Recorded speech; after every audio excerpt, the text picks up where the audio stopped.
Right, I think we're almost ready to go. Let's bring this a little closer so we can have a good chat today. This will be a chatting stream today, so hopefully we'll get some stuff done. Alright, so let's test. First, face cam game capture test.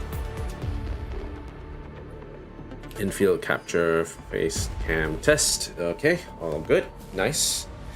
But I'm also going to do a screen capture test as well. Screen capture test is a bit darker than I hope it would be. Not quite sure why is it so dark. Let's say if I take this and I screen capture test. I don't know why is it so dark.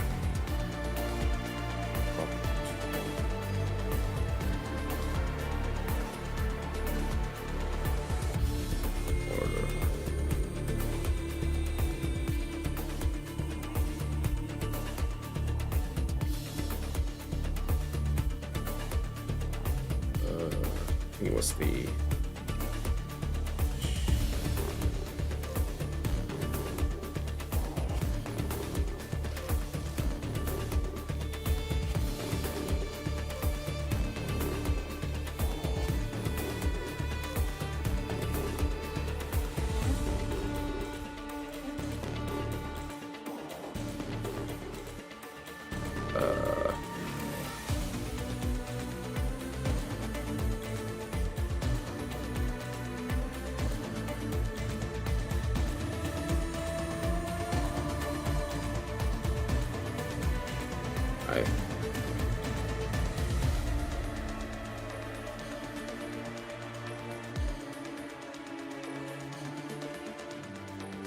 I think I made a mistake. Hold on, guys.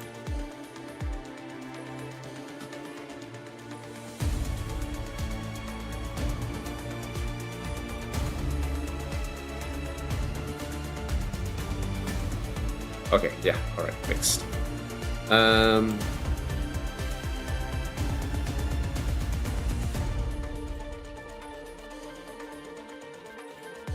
Okay, force SDR.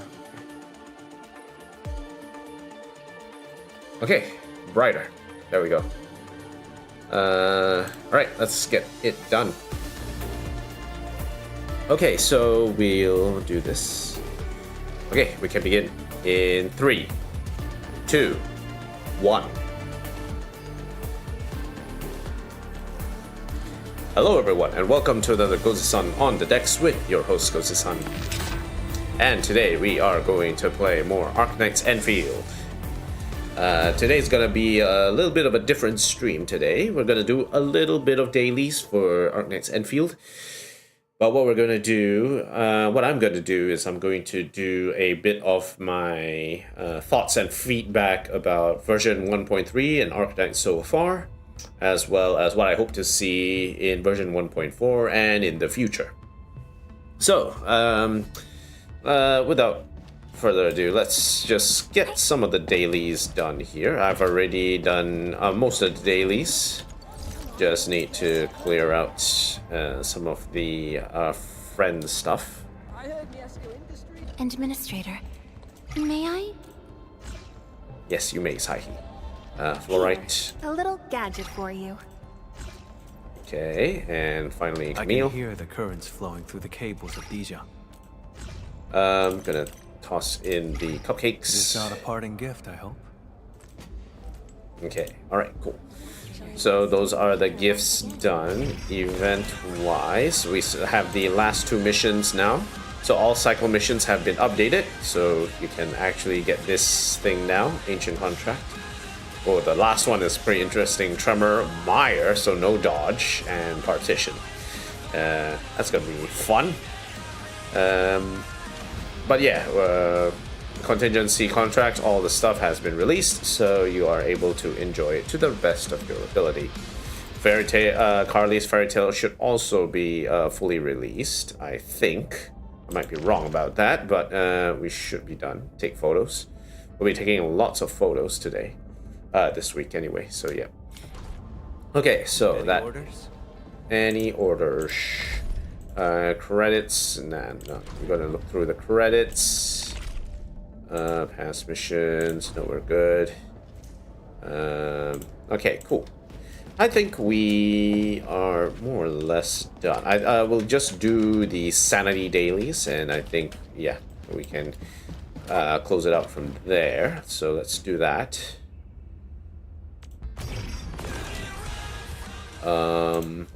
Let's go back to Valley. Oh yeah. One other thing we can do is do Sword Vault Dale hunts. We can totally do that. But let's go to the hub, get some easy fights in, and finish things. Finish our sanity for today.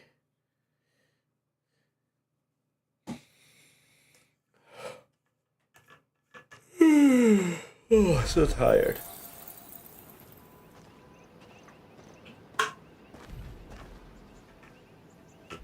It's been a long day for me. I'm also feeling sore from all the what is it called, the gym stuff that I've been doing recently. So it's been super tiring. Get my eyes peeled for an opening. Okay, let's go. You'll see this through.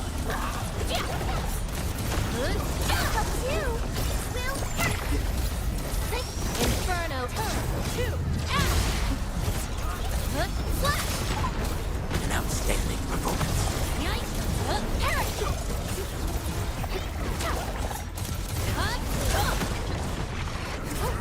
Ah, try that again, nerd.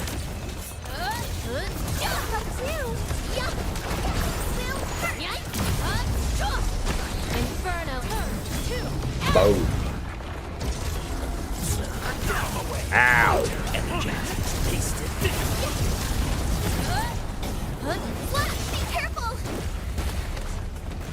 What the hell am I hitting? Okay, calm down, calm down, calm down. It's dead.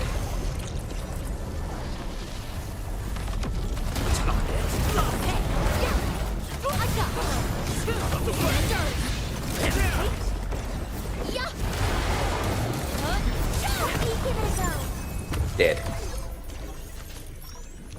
Okay, excellent. Just gonna get some suppression stacks. Trash. Okay, alright. Can retry. Focus on the battle. I shall provide cover and fire. Okay, they're all dead.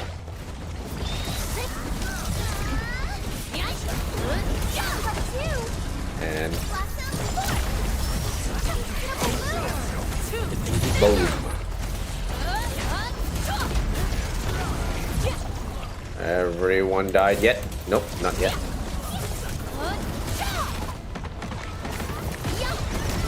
Right.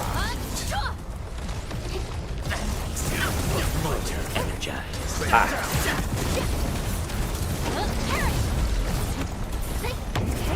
Not today, nerd.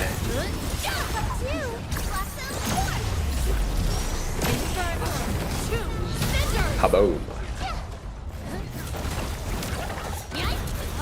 Boom. Okay, last one. Direction set.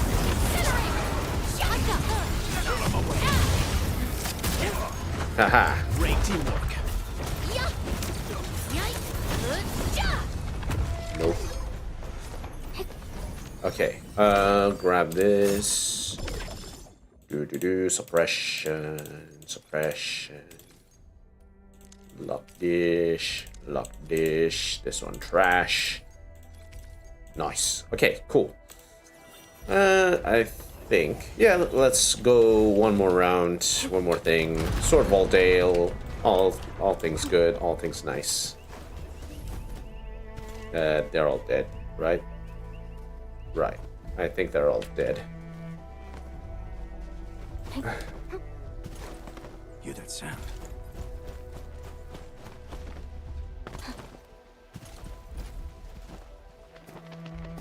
Is there something suspicious over there? I don't recall. You tell me. I don't know.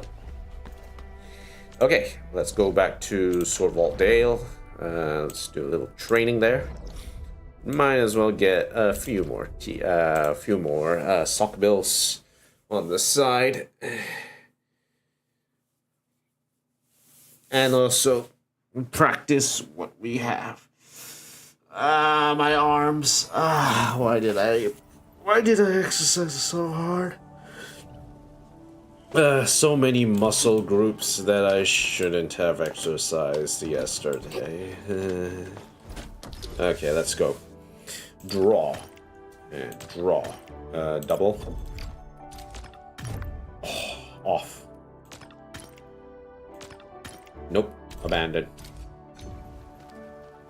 Start trial. Draw.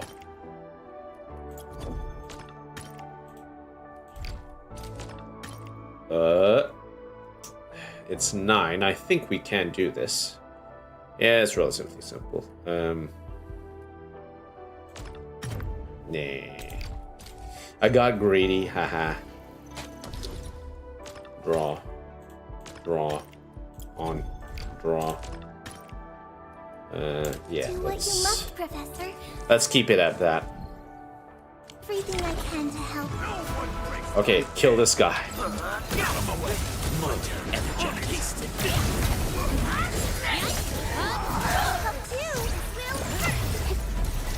Inferno of Earth. Incredible move. Come on. None shall live. Boom. No escape. Ew. Bonk.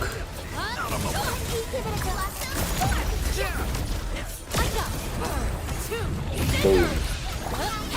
Bonk. Man. We achieved test synergy. Bonk. Easy. Okay, let's do that again.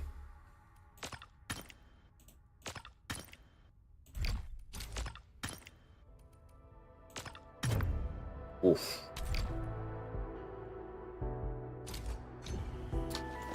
Yeah, we're on our own this time.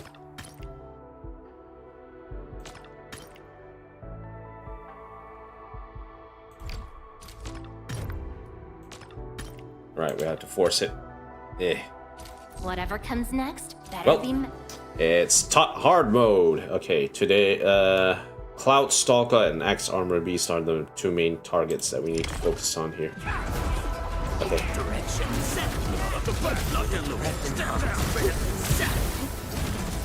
An outstanding performance.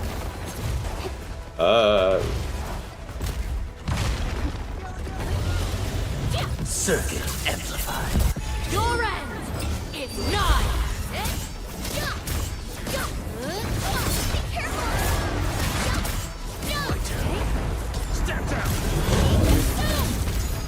Boom.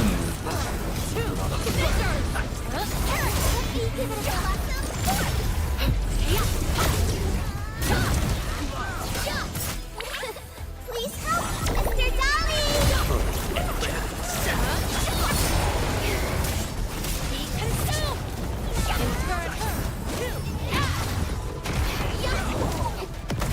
Oh, whoa there.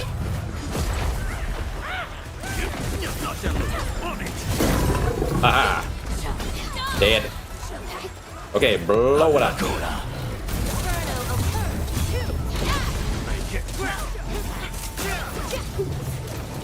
Perish! Target.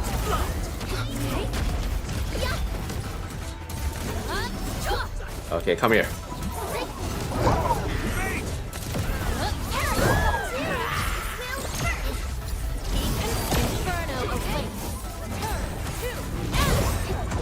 Okay, you're dead. Okay, he's dead. Pow! Stonk.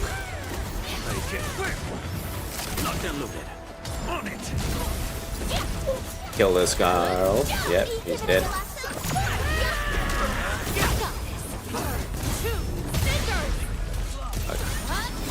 I'm better now. Bonk.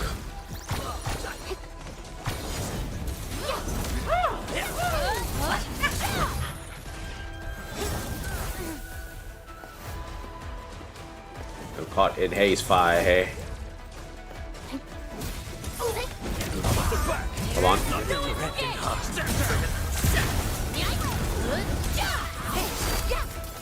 Pow! Boom. That's a good combo. Ah! No! We missed.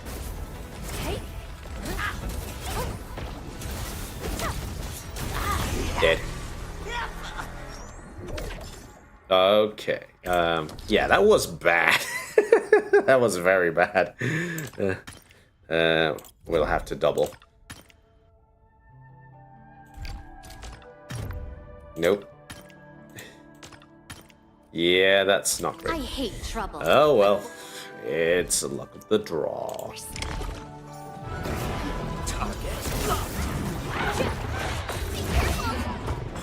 Nice moves. I find victory electrified. Blow it up.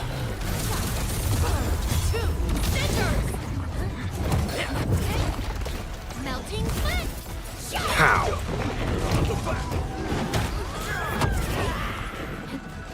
Like that. Twilight. Burn! I'm gonna kill this cloud guy first.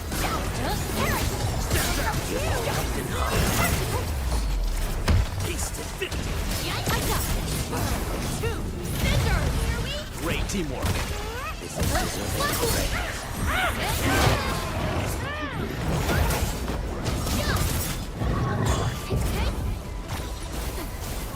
Ow. Inferno awaits.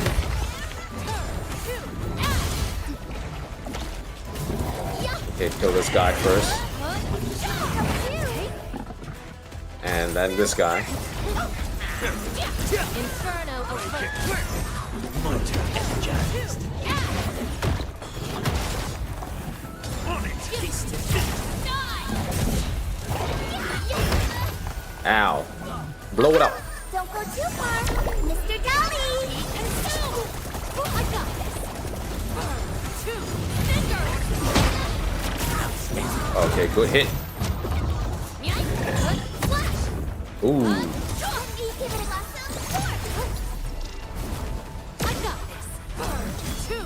Boom.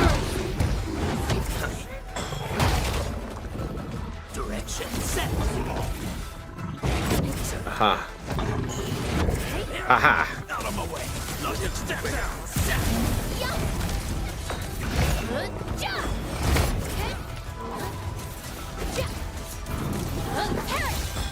We Oh. achieve tacit synergy. Whoop. Sight.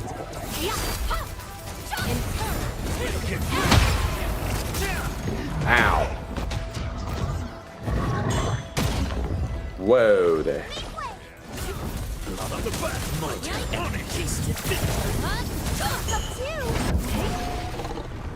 Not today, nerd.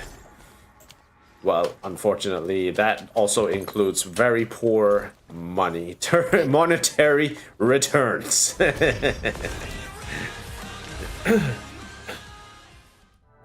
Nice. Claim it. Thank you very much. Alright, so with that done, now we can sort of move into what I wanted to have a talk about. So the idea of what I'm going to do here. Let's go back to Dijiang so that we have something to sort of a way to sort of work this and sort of talk about, you know, how I feel about certain things when it comes to what the updates are. So I'm going to prepare that. And yeah, I'm just going to stand around here for a little bit and sort of show you what's going to be the things that I'm going to chat about. So I'm going to do another take on this, but I'm just going to show you like what's happening. So if let's say I open this up. Okay, so I've created this PowerPoint slide about the kinds of stuff I want to see as part of the feedback survey, right? And the table of contents includes like, you know, what are the main content update areas that Arknights Endfield devs will need to cover as part of their updates in future versions. What I would like then, the others would be Where should we go next? what I would like to see as part of those updates. So like daily tasks, quality of life, exploration, factory, game modes, seasonal events, story, character mechanics, and other miscellaneous stuff. So I've already compiled all of this, and I'll be having a little chat about all of them. So yeah, that is the idea for today. Hopefully we can get through this. Yeah, so let's do that. Okay, so let me just start this off in 3, 2, 1. Hello everyone, and welcome to another Gozu-san on the decks with your host Gozu-san. Today we're gonna do a little bit of a different video for today. Let's take a little sit down and have a chat. So today I'm going to talk a little bit about Arknights version 1.3, what my thoughts are, some of the feedback, but mostly about what I would like to see in the future when it comes to version 1.4 and the future. If you manage to take a look at your messages, so if you look at your messages or you go into your survey center, you will be able to see that there are updates available that you can actually get some of your notes in. I've already completed. I got my 300 ore barrel, but I didn't want to double type whatever my thoughts were in terms of the update itself. So instead, what I did was I actually did this, which is I created a PowerPoint. So this PowerPoint talks a little bit about my feedback, my thoughts about version 1.3, as well as some of the quality of life or some of the things I would like to see in future updates. Mostly it's about the stuff I like to see in future updates heading forward. And hopefully we'll be able to get something done around these parts. I think it'll be good to have a chat about this and see probably where we could go from there, right? So let's have a bit of a chin wag and talk a little bit about this. So what did I think about Arknights? First, let's talk a little bit about what I thought about Arknights version 1.3. Version 1.3 was framed as not really having too much of a main story component. Is a couple of side stories, 2 new characters with their story quests, and not a lot of factory stuff. Factory was given a bit of a cooldown, but we had Honorable Monument, and the most important thing for this event, we had Honorable Monument, we had the Sword Dale, and the most important event was Contingency Contract.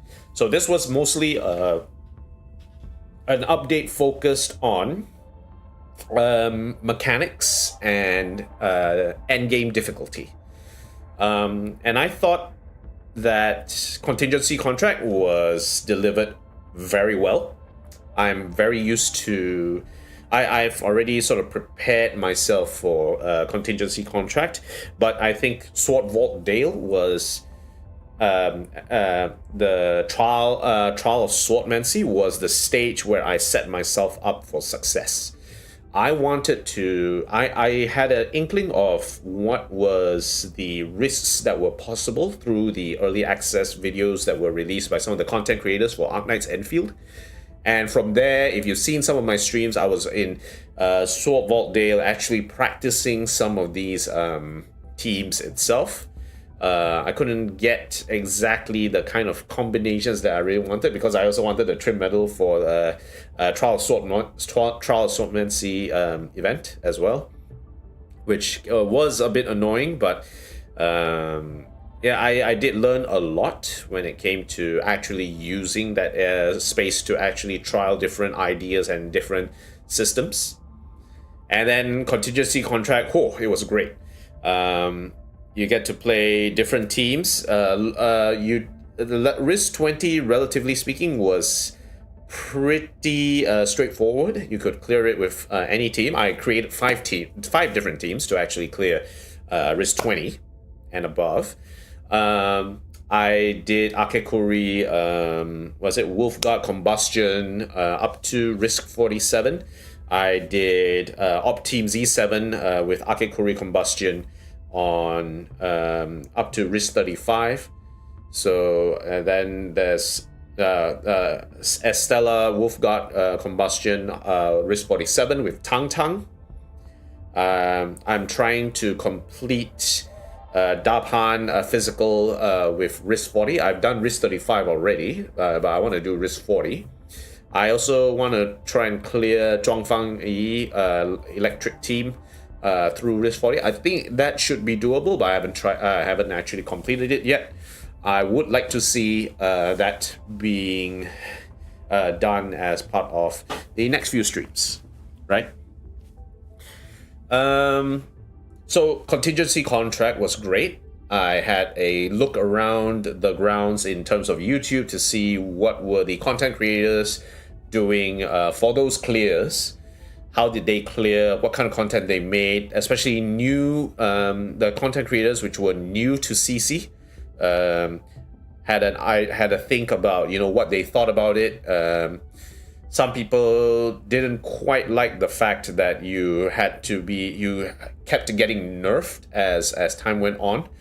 I'm used to it because I think of CC more like a puzzle to try and see what pieces would you use in order to overcome the challenge or sort of cheat through that particular challenge that is presented to you and see how far you can go from there. It's a test about how well you understand your characters, but also whether or not you've built them in a way which is able to sort of alleviate that the restrictions that are put upon you. One of the things I do like about this CC is that I think I'll show you here. One of the things I do like about CC is the idea of there being risks which give you a buff, but also give you a debuff, but also give you a buff for certain criteria. I think this is something that they sort of took over from the new version of CC for OG Arknights. They did a little bit of this in like the rotating maps especially. So having this here sort of gives you that inkling that you need to really think about how you're going to actually sort of abuse the mechanic, right, to the best it can. So I like that idea. Some people might not like it and they will just say, I want to use my best team and I just want to punch people with it. Contingency contract is not designed in that way. I do like the game mode, but I know that some people may or may not like it. I like it personally. I like to see how people actually push through and actually score like max risk, and it's good to see that it's not just CN servers actually doing it, and then global servers doing it 6 months later. Everyone is just going at it at the same time to try and beat max risk this time round. And I think the community in EN, especially in Reddit, there was a lot of cool posts about it. I really enjoyed I really enjoyed my time in contingency contract. So yeah, those 2 weeks where contingency contract was running was excellent. I'm just a bit bummed that they didn't have a trim medal specifically for this particular event. I would have liked to see a trim medal, but maybe because they just want to see what everyone's sort of reaction to the game mode is, they want to keep it a bit on the down low to see how they would react and sort of gauge and get people's sort of feedback based on it. I haven't seen too many Doom post videos about this version. I did see a few because initially there was the first 2 weeks before contingency contract. Everyone was like, "Oh my god, there's no no content," and then contingency contract came out, and then it was just like the Doom posters were just completely silent, and everyone was just enjoying the game mode. I think the really hard.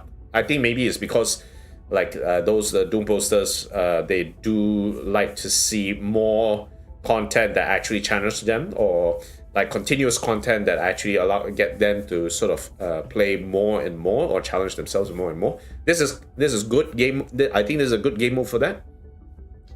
But definitely, yes, we would like to see how future iterations of contingency contract actually work out in the future. That would be good. Okay, let's go back to the slides. And the last thing I think that really I liked about version 1.3 was Camille's story quest. Camille's story quest was very well made, and one thing I really liked about the story quest was the fact that they had bits of lore or bits of hints of, you know, possible subplots that might happen heading into the future of the storyline of Arknights Endfield.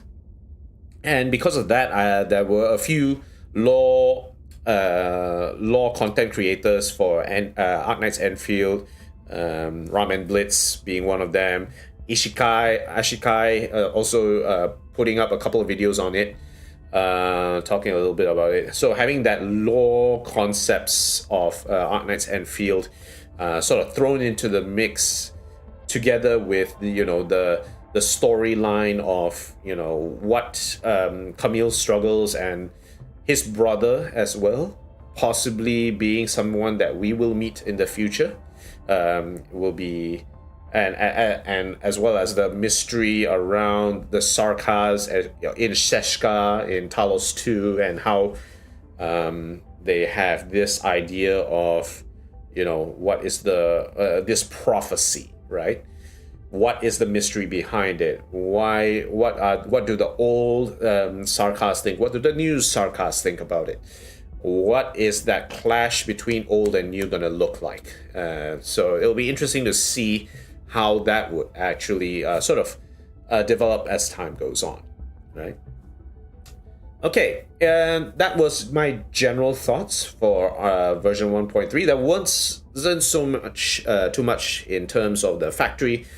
I don't really have anything to complain about other than there was nothing to do in the factory. But then again, it was good to sort of take a break away from the factory and just focus on the gameplay, like the combat style gameplay, and a bit about the storyline of the game itself. I think it's a good break. I think next version there will be a lot of factory stuff to do. I'm going to do a complete reset of my lineup of the factory. I think that it's about time to actually get a lot of this a lot of the systems fixed in terms of how I built my factory. So we'll see how that one goes.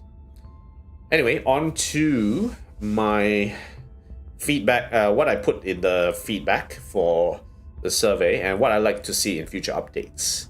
So let's go through the table of contents, and let's see. Let's start with our content update areas. So what I mean by content update areas means what mechanics do the devs need to update as time goes on with regards to Arknights Endfield. So what kind of content are they supposed to create? Because of it being a 3D explorative combat style, combat heavy with factory management, there's quite a few things that they can focus on as part of future content releases, future updates. So for instance, in terms of the story, you have the main story, you have the side story, you have the character stories from all the gacha and gacha that you're going to pull. So those are things that they will, I think every week, every update, they will have some mixture of these as part of the future updates. Next is map exploration. There's two types of maps that I noticed so far that they have been pushing. One is a linear map where it's just generally like you have one path from start to end, and you don't have too much in terms of exploration. The only exploration is just like trying to unlock new materials or new resources to bring into the factory.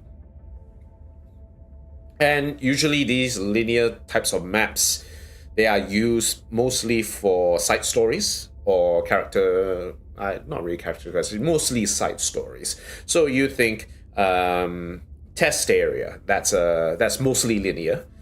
Sword Vault Dale, that's mostly linear. Qingbo Stockade, to an extent, not as linear, I would say. There are some areas where you need to but I would say it's there's 3 paths. One is the main story, and 2 of them are from the side quests. So if there are multiple side quests in the same that relate to the same map, then that's fine. I think that's okay. And then you have something like, I think, what's that location called?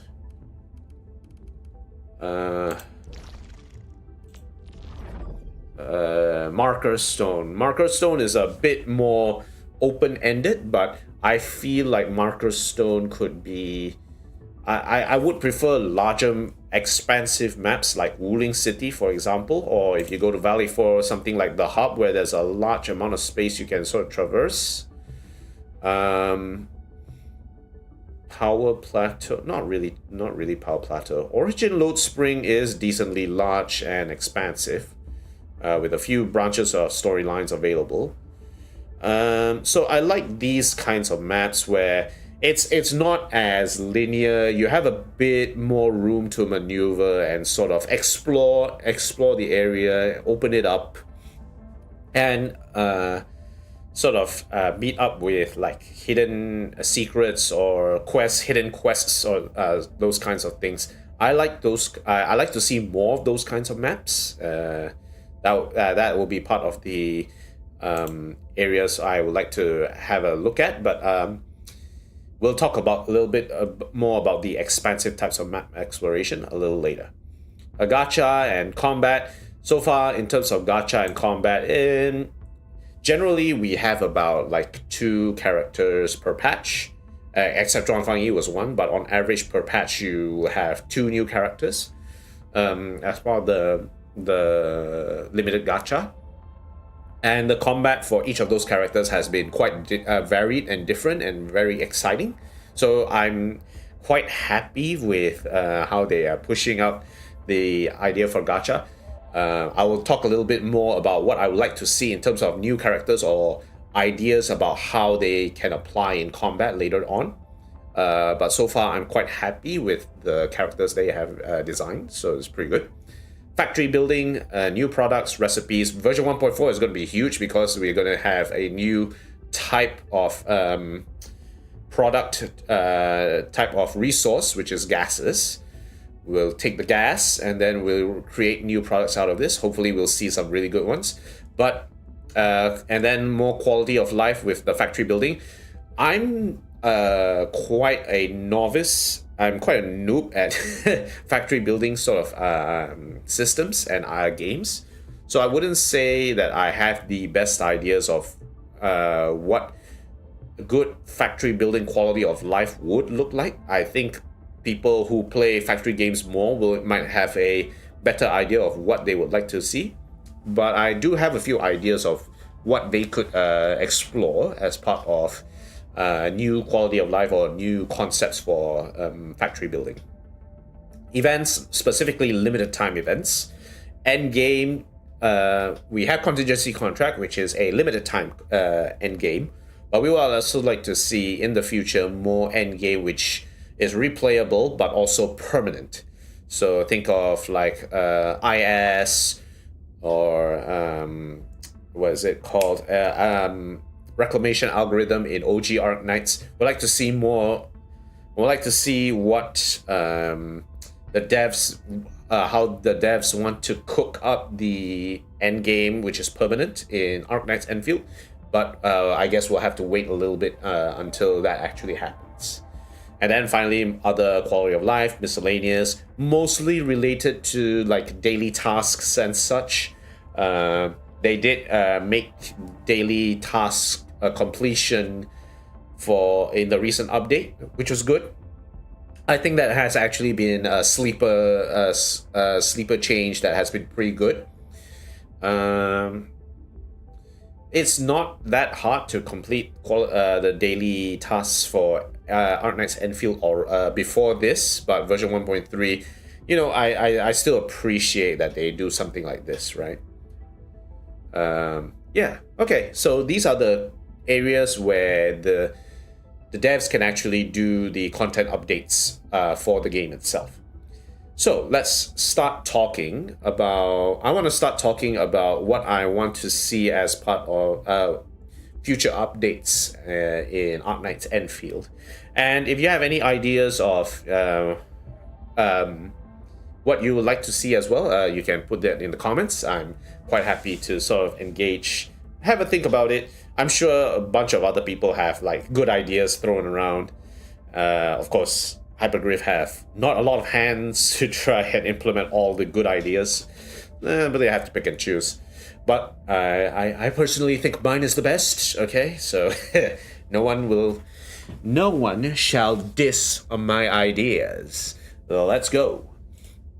Daily tasks, first things first. So, depot auto packing. I've mentioned this in version 1.2 feedback, and I'm going to say it again. We need a system where we can actually upgrade the depot.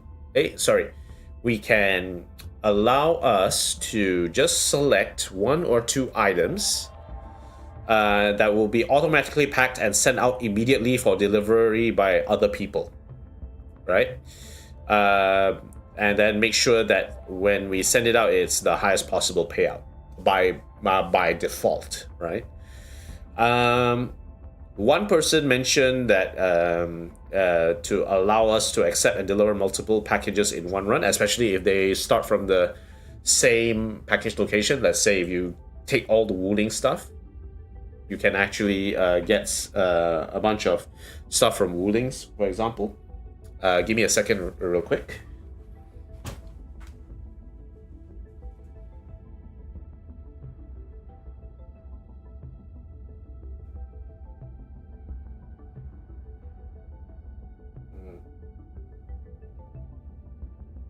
Okay, give me a quick moment. I'm just going to do a quick call real quick.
Alright. Where were we? Alright, apologies, guys. Had some important chats I need to do. Okay.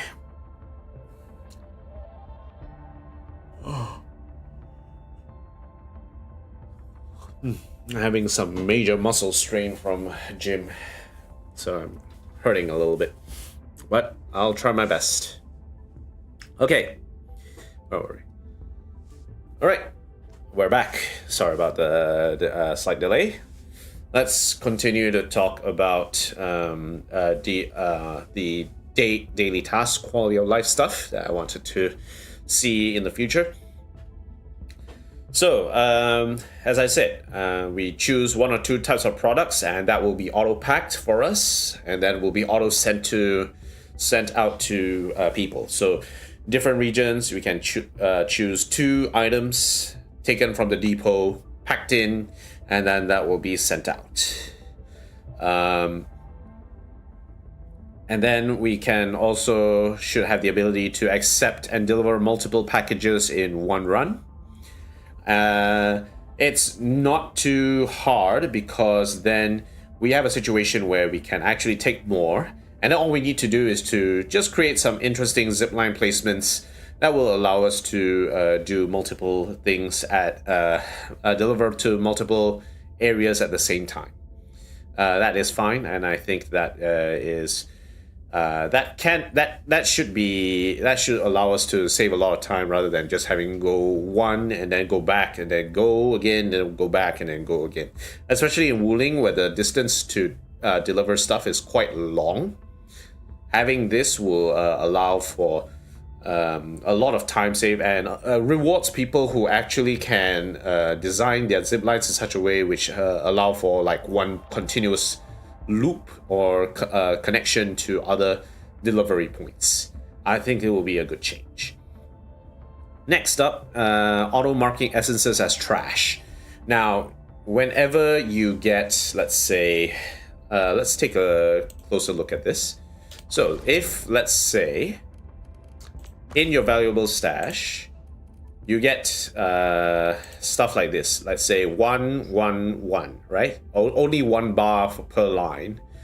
I think there should be a way that says if this particular essence doesn't match any weapons in your essence wish list that you need, automatically mark this as trash so that you can actually use this to etch it later down the road, rather than having needing us to actually sort of do the marking of the trash essences ourselves. I think a way to actually set this up to automatically do it for us, I think will be a good thing.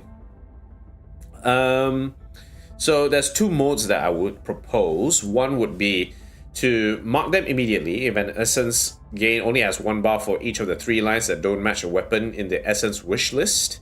That's the first mode, I already mentioned that. But the second mode could be mark them immediately if 2 of the same kind of 5-star essence already exists in the backpack. I'm specifically talking about the 3-line combinations. So if there is 2 of the same 3-line combinations already available, ignore and mark as trash all others that came after it, unless they have maybe you could put in a bit of logic that says if they have better stats than whatever you currently have, then maybe you don't lock it. But that's something else that could be done. I have a little bit of a hoarding tendency with regards to this. That's why I put up these kinds of ideas, but maybe that's just me.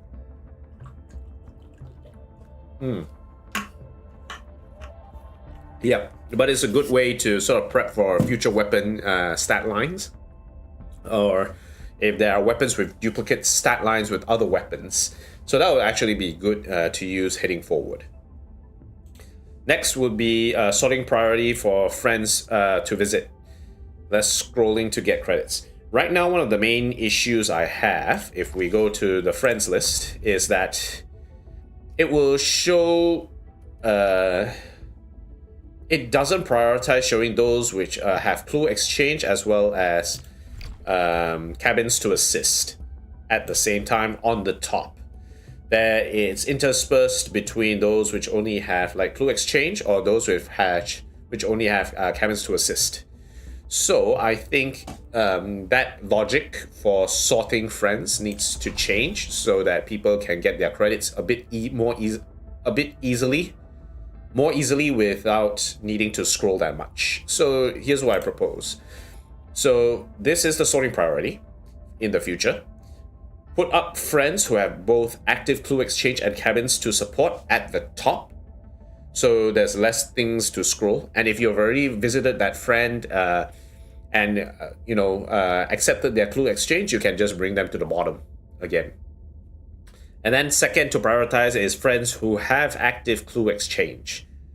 Friends who have active clue exchange will be the second priority. And then the last one will be other friends based on their default last login date. Everyone will have cabins to assist. You just sort by, so you might as well just sort in by last login date, so that at least if you help them out, it will be those who are there to actually accept the assist anyway. So it makes sense to sort based on the last login date after the fact. So yeah, that is what I would like to see as part of the QOL for daily tasks, especially for getting credits from detail. I think this will be a good change. If they can explore it, I think it will save quite a bit of time. All right, next. Now let's move on to exploration. I already said that Wuling City and the hub are more what we call expansive maps, and they are non-linear. That means there's a bunch of generally a large area where you can go in.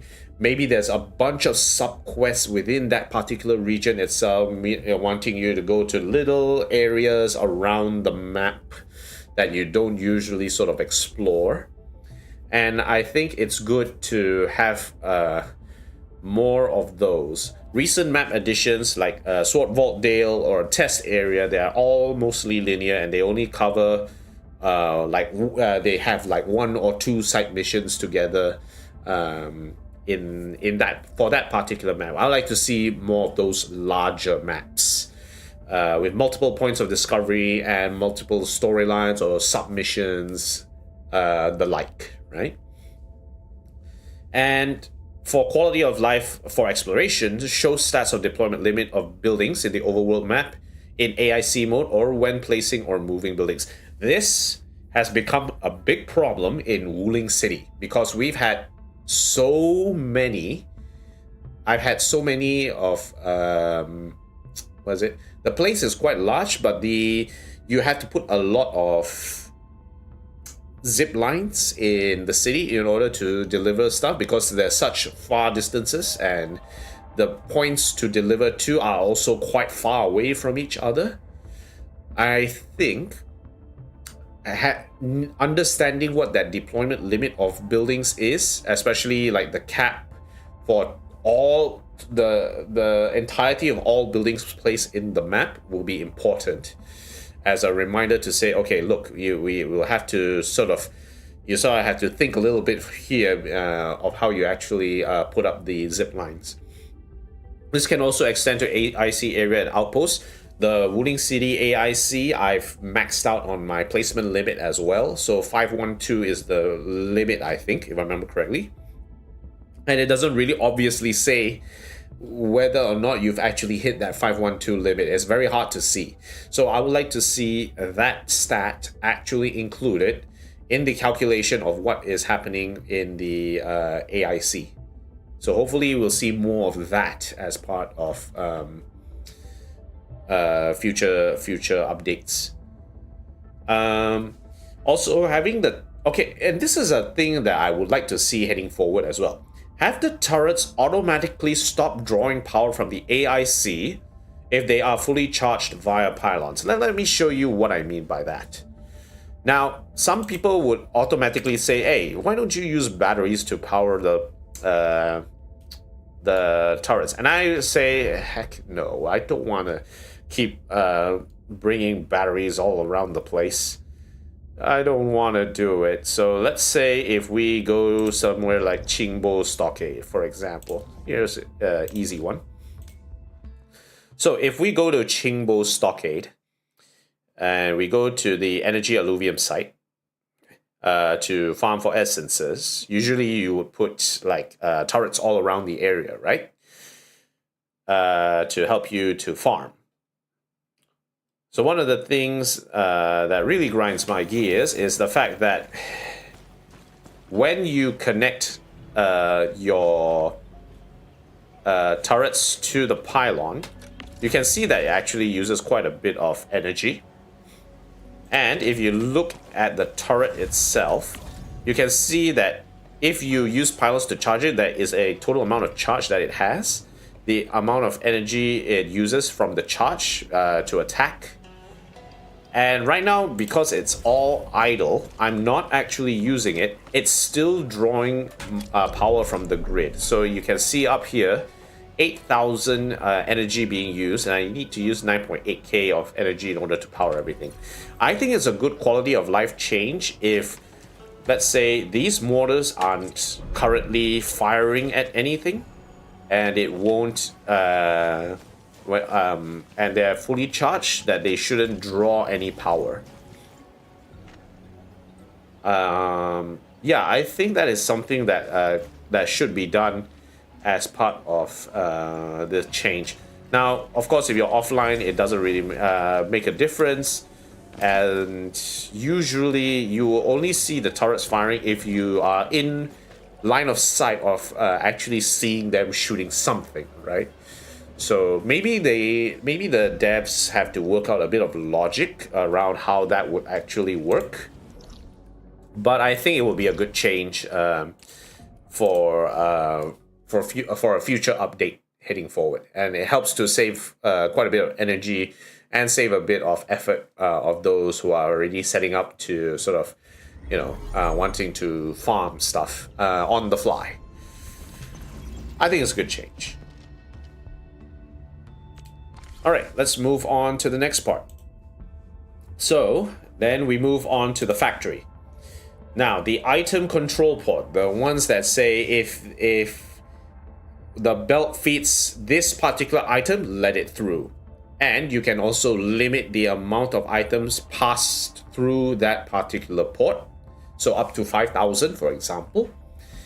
I would like to see the item control port control the rate of flow of items as well. I think it will be good, because then it'll be able to sort of fine-tune the rate at which you use up certain items, especially if maybe you're not actually producing them now, but you have a big stock of it in your depot.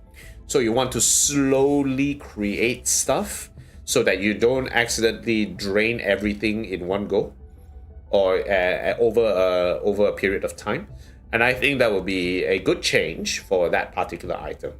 As I said, maybe I'll talk about that later. Just saying that I'm not a big factory game guy. I like the factory game guy. I like the factory gameplay of this game, but I am not knowledgeable or experienced in the genre itself to give a lot of feedback. I'm just going to say this first, okay? I'm sure there are other people who have better feedback than that. Okay, and I just threw this out, but then I sort of forgotten exactly what I meant by this, but like programming logic available for splitters and mergers, maybe prioritizing one path compared to another based on particular circumstances. Maybe it's something like if you put multiple different items through the merger port, then you will say, okay, maybe I will just focus, if there's too many things coming at once, I'll just focus on giving priority to this particular item and let that through, and then stopping all the other items from passing through that port, for example. Something along those lines. I'm not exactly sure how what is the use case or how often that might be used for people who are doing the factory. But right now, I think in terms of how the factory the death, in terms of the death of the factory, you don't actually need to control the rate of these kinds of things, or control the logic of what actually gets accepted input or output. So I think a lot of factory game players, they are looking for a bit more depth in this aspect. We'll see how they decide to cook it. As I said, I'm not a big factory game. I don't have a lot of factory game experience, so I wouldn't know exactly what good factory gameplay looks like. I don't have time to play Factorio at the moment, so yeah. Okay, next up. Then comes the factory sandbox mode. So I think a lot of factory game players who are playing this game say, I want to build the largest factory I can, and I want the sandbox to actually do it. So I think that's a good idea. It will probably not be tied to their backend servers, or is the system is not going to produce anything of any value, or is not going to translate into any sort of value in the in-game space, right? So you will have an empty field in a map of its own, and the products that you create through this factory is not going to translate into any sort of stock bills that you can, or items that you can sell to some of the other cities. But you can use stock bills to expand the space of the factory sandbox. And the way that might work is that you have one plot of land per region that you've visited in Enfield, and then you use the stock bills of that region to level up the space of the particular plot that is designated based on that region. So you have one plot for Valley 4, and then another plot for Wuling, and then another plot for the next major map that's coming up. And then what can you use the stock bills to improve upon? Well, the space extension can also cover multiple floors. So you're basically creating a factory building that has multiple floors, and you can actually climb up and down to sort of see and connect between one level to the other, the different components that are needed in order to generate the products. You can also have a system where you can have pipes or conveyor belts that go across into different buildings, maybe on the same level as well. And then you can continue to build from there. So there can be a max cap of the number of floors. And then each of these plots can be expanded by using respective stock bills. So that's basically how I could see an idea of factory sandbox mode. Maybe some other people might have different ideas of how to unlock the factory sandbox mode. I'm trying to think whether or not it's a good idea to have the sandbox mode be a very large area right out of the gate, compared to you have to unlock it as time goes on. Because maybe people who like the factory aspect of the game, they just want to build the factory. Who knows? They don't actually want to do any other gameplay other than the factory. I wouldn't know. But I think having that idea and that ability to open up a factory sandbox, I think is a good way to engage the factory heavy niche of the game itself, to experiment with all sorts of different things. And I think you can see a bunch of people sort of trying out lots of different wacky scientific stuff, like creating XOR gates, or timing certain ways of actually feeding batteries into energy systems and such. I think it will be cool to see more of that as well with the factory sandbox mode. Okay, cool. And as I said about the factory, I'm not the best person to ask because I don't know what good factory gameplay looks like. I'm quite new to the genre. I like to build the factory. I'm putting up my opinions, but I'm sure there are pros at the factory gameplay parts of things that would have better ideas of how the quality of life changes for using the factory could be implemented into the game. So hopefully they will be listening. I'm sure Hypergriff is listening to those elements. They've been teasing that version 1.4 they will have, for version 1.4 they will have some major updates to quality of life for the factory other than, you know, introducing gases. So we'll see how that actually works. I'm quite excited to see how the builds will change as time goes on. Okay, next up, game modes, seasonal events. Let's start with contingency contract. As I said, contingency contract, great implementation. Love the music, love the challenge, love the community participation in contingency contract. I think it has been good. It sort of gave this game quite a bit of fresh air to actually get people talking about the game again. But I like to see more stuff from contingency contracts and more ways to play. So one of the things that I would say is have a risk which reduces your risk score but allows you to clear the stage without a timer.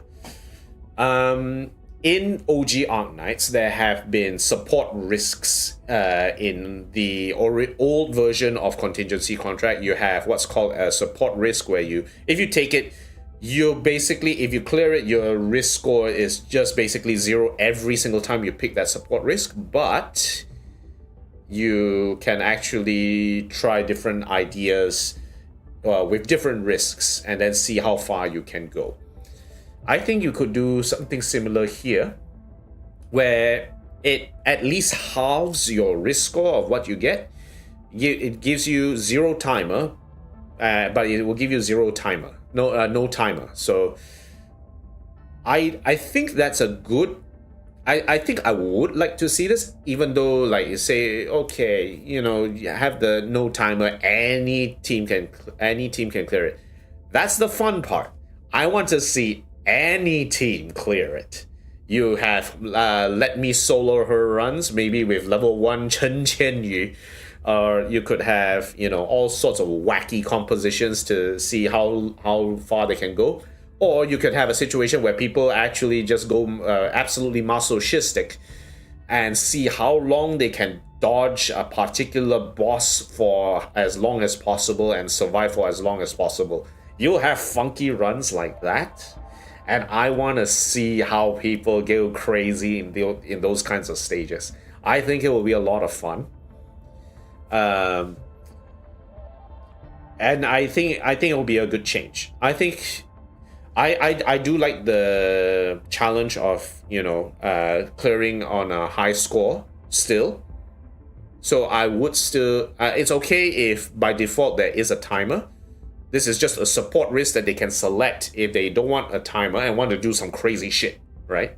So I'm sure, I think that's an okay then I think that is worth implementing for future CCs.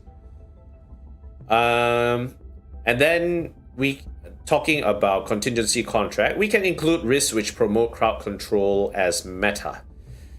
So let me show you real quickly what's happening in that space. So let's say if we look at the events.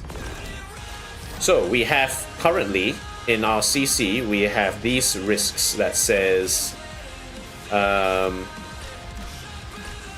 enemy under crowd control effects regenerates HP per second. And then you have a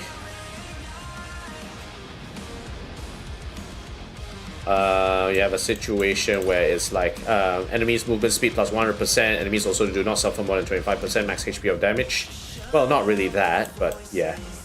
Okay, let's exit that for a second. And if we go back to the thing, what I would say is you can have a risk which is like the opposite of that. So it'll be like momentum. The longer the enemies move about on a flat surface, like horizontally, well, it's technically 3D, so it's like YZ axis. The tougher they get, or the more they heal up. So crowd control skills like solidification, physical statuses can work great with this risk and could debuff enemies at the same time. So you lift them, it's a vertical movement, so it's not on a flat surface, so you can stop them in their tracks. Solidify them so they stop in their tracks and stop, gaining buffs and such.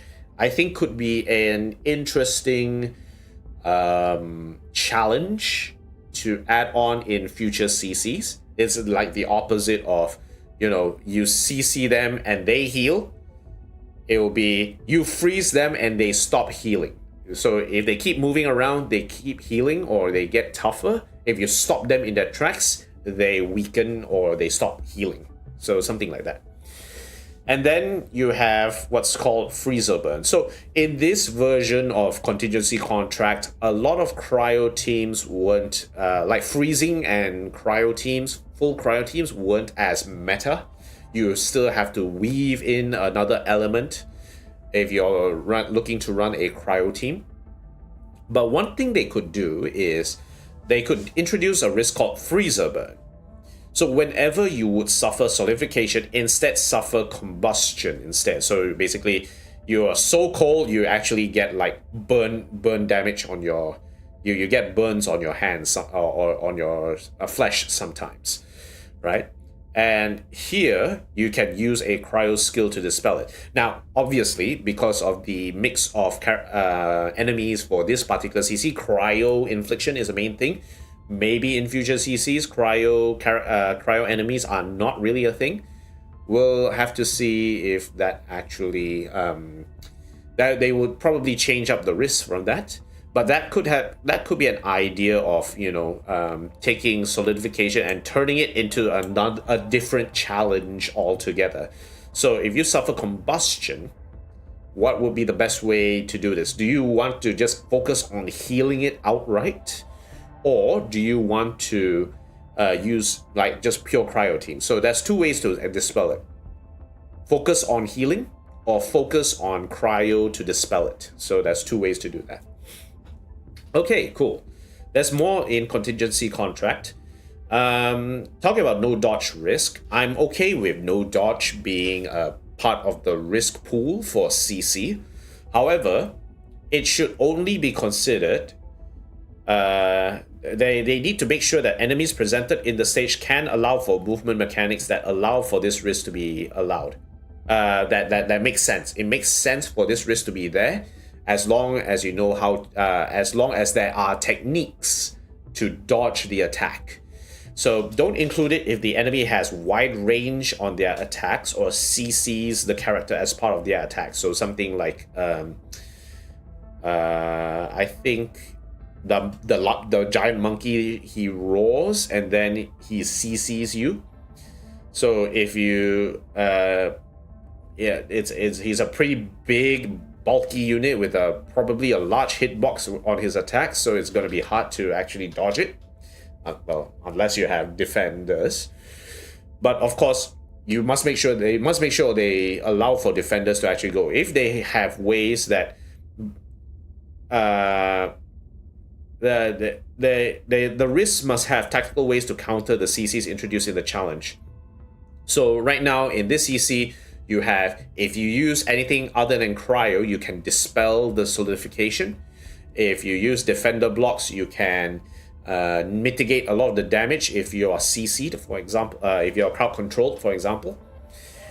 If there is a situation where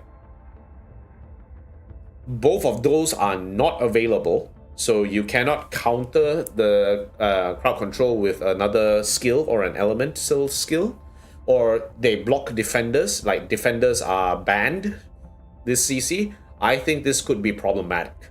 Like having no dodge is going to be very extreme. It's my thinking.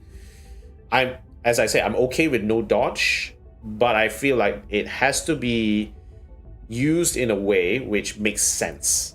If not, I think there are some other people who gave feedback like, say, okay, let's have like limits on the amount of dodge that you can actually perform, and if you just keep using it, you're just going to waste it and then you cannot dodge anymore. I think that can work.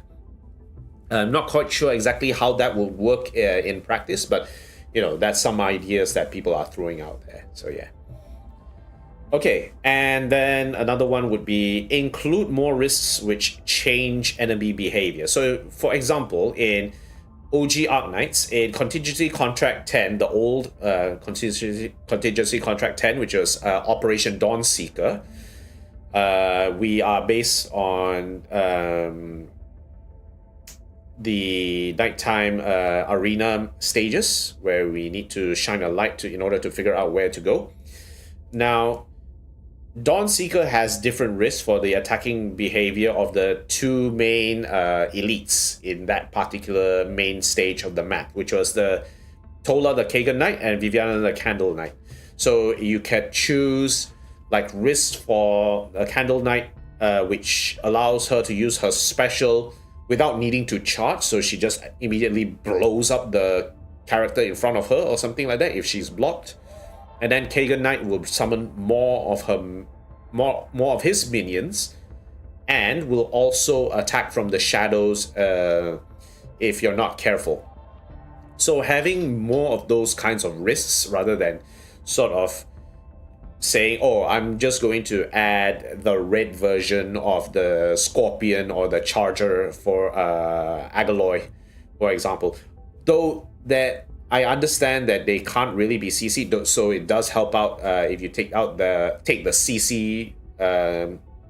CC causes max HP heal risk. That actually does help in tandem. I can see where that one goes, and I've seen a bunch of contingency contract risks, which if you take both of them, they cancel each other out, so to speak. So I like to see more of that, and we've already seen examples of this be a different sort of enemy behaviors being trialed in Umbral Monument. So hopefully they can introduce those kinds of challenges as risks for future contingency contract events. I think it will be good.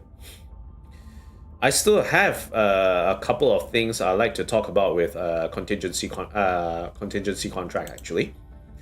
So now this is just like more of the smaller things. So allow the player to change the main menu or game level music based on their requirements to get in a flow state. Some if you haven't reached it, Risk 35 has a different sort of you play different music when you hit Risk 35 on the third wave. Some people really like the change. Others don't really like the sound and the texture of the music itself as they were playing, and it sort of throws them off the rhythm. I think it's okay if people sort of play music that they want in order to reach the flow state that they want in order to do the high level clears. I think they should have that choice of whether or not. Of course, sure, they mute the music. That's the easiest way to do this. But I think contingency contract really should emphasize a lot on the music itself. So if they want to change the kind of track that they want to listen to, I think that should be an option. They should do the option. Then next, allow players to save a list of successful runs based on different team compositions for that season to reflect on. Like for instance, I've cleared Risk 20 with 5 different teams, right? I would like to have the game. I would like to save those runs temporarily as part of that season of contingency contract for me to reflect on and me to sort of look at and see what I actually done or included, or you know, what did I take from that particular run. I think it'll be good and sort of showcases, you know, not just the idea that you can clear high risk, but that you can clear contingency contract with different teams, with different skills, different ideas, different strategies. I think it'll be a good way to sort of showcase your success on the event itself.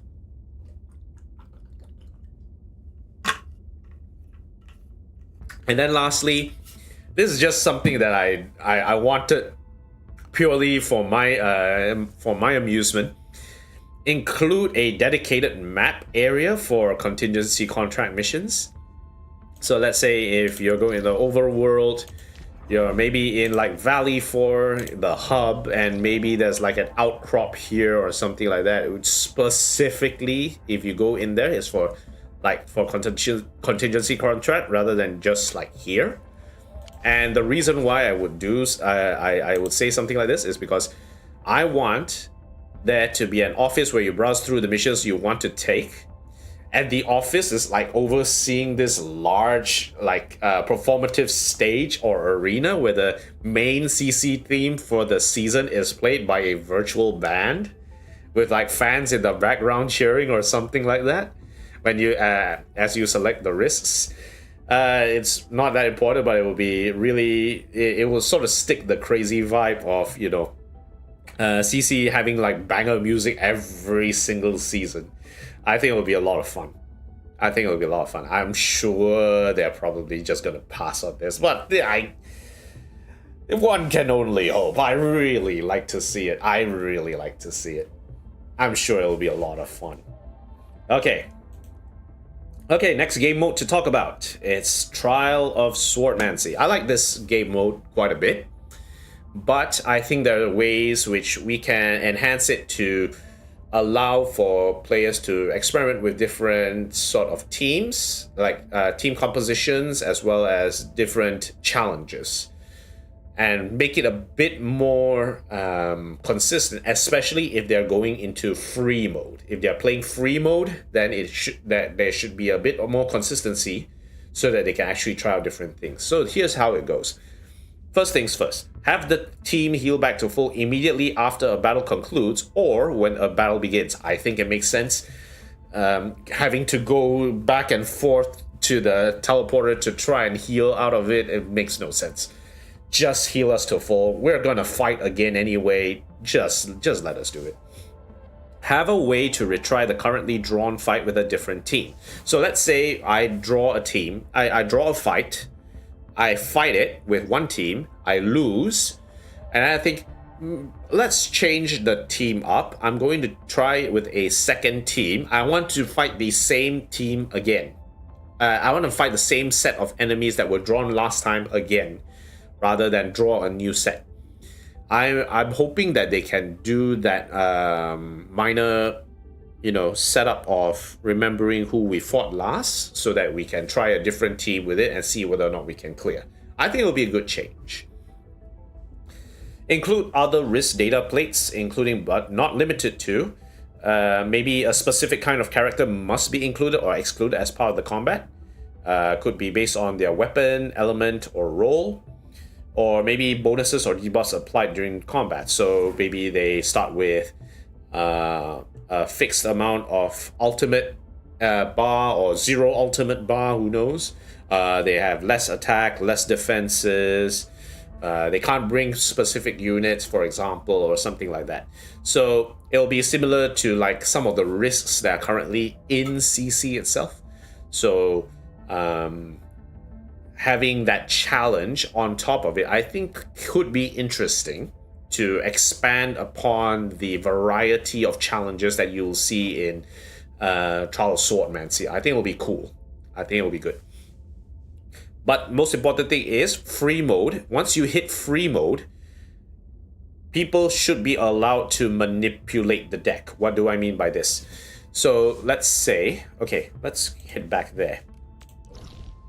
So if we head to Sword Vault Dale. Let's head to Sword Vault Dale real quick. So when you draw the list of enemies to fight, especially on free mode, what you would usually do during free mode at that point in time is that you want to do a bit of a challenge to see whether or not your team will be able to handle the challenge. So if there is a way to sort of remove this, like stage 1's tier 1, tier 2, tier 3 enemies, and just draw from the tier 4 and tier 5 list, I think it will be good. Because then you will have more consistency over the challenge that you get from the from the draws, and people who really want to test their teams is able to do that more consistently rather than having a bunch of weak mobs in there. I think we could even go further as saying that if you've already hit free trial mode, you can actually take a look at the entirety of the deck and you just check off or check on which enemies you want to see within that deck as part of the draw.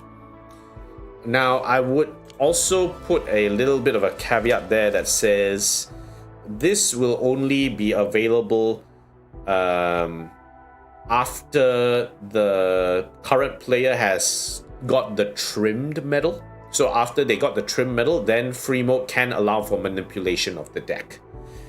I think that is a sensible sort of a restriction that can be placed as part of this change. After that, I think it will be good for people to actually test their builds and test their teams on. I think it'll be good.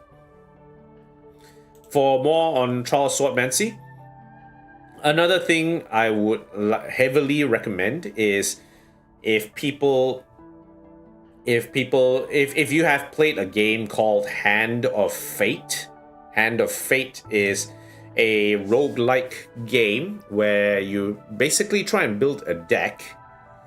It's not really a roguelike deck builder, but it's more like you build a deck that is drawn to you what kind of challenges that you will need to face as part of combat. So let's say you draw a weapon, and then you draw the particular room or a challenge or enemies that you have to face, and the particular environment that you're fighting in. And then you sort of have to try and make sure that you survive the encounter.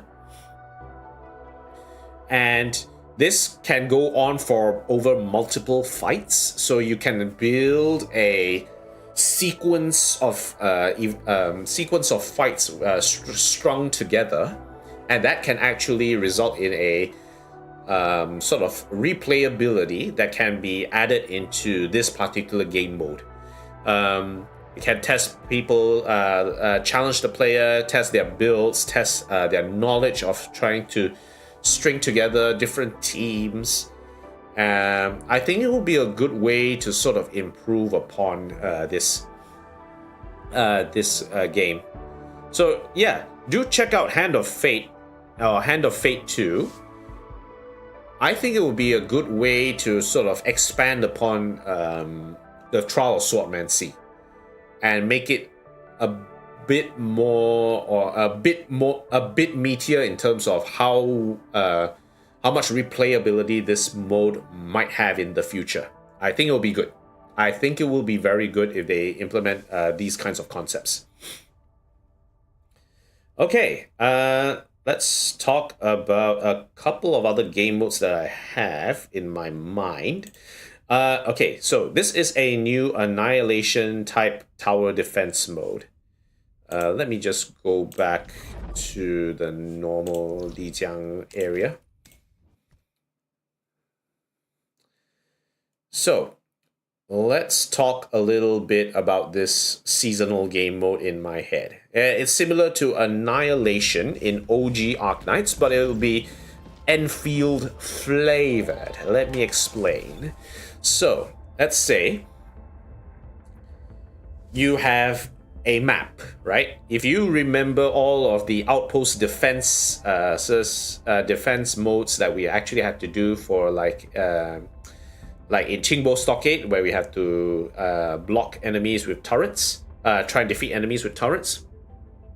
This will be similar to that, but these turrets, you will need to load some kind of ammo into these turrets via conveyor belts. So what you end up doing is, on the map itself, there are a bunch of resources scattered around the map. You know where the enemy is going to start coming from, and you know where they need to end up in. From the resources in that particular map, you will set up systems to mine those resources, convert them into some sort of new resource or ammo, which is fed into a turret, and they use that ammo to shoot the enemy or to defeat enemy waves. So you take some time to explore the fixed area between multiple waves, set up resource production, transform resources into parts or ammo, and then build turrets which take that ammo and attack enemies within range.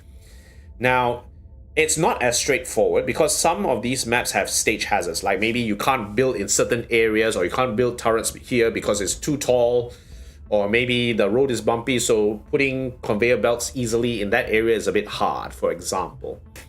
So this will test you on how well you can come up with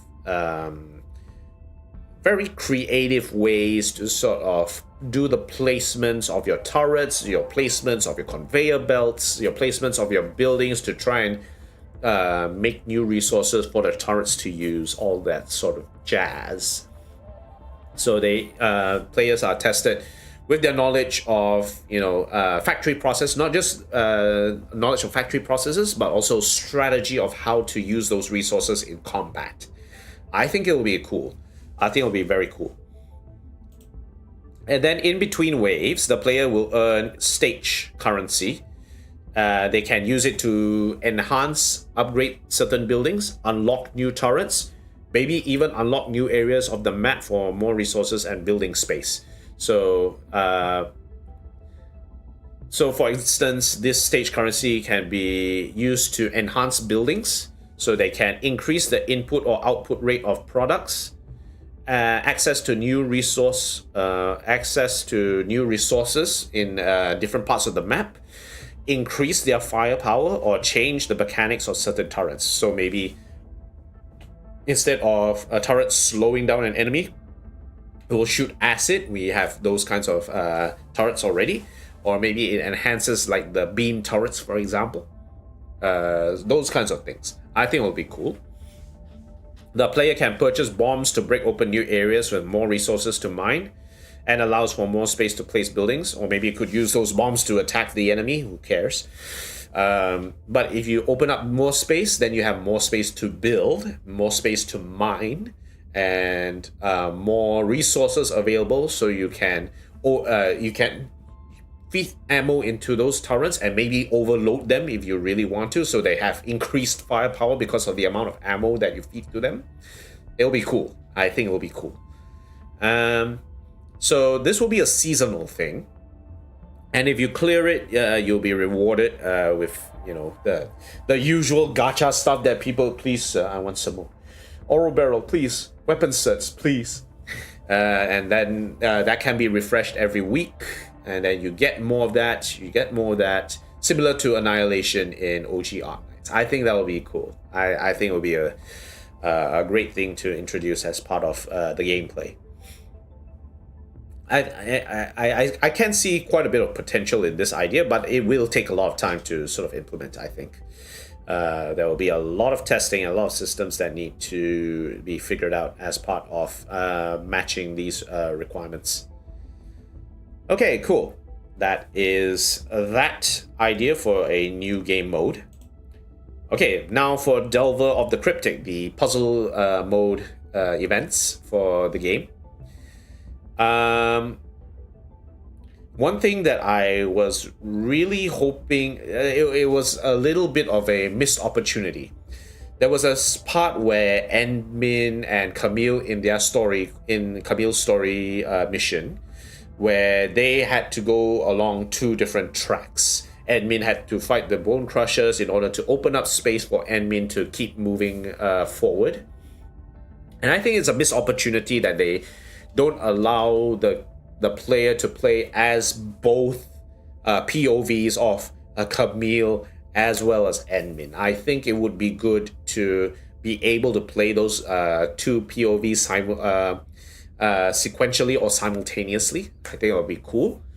Which gives me a thought that maybe they can do something similar to that in future Delver of the Cryptic levels, right? So you have two characters that you control. You move about, and then you try and open up certain areas by controlling the two characters in tandem, right?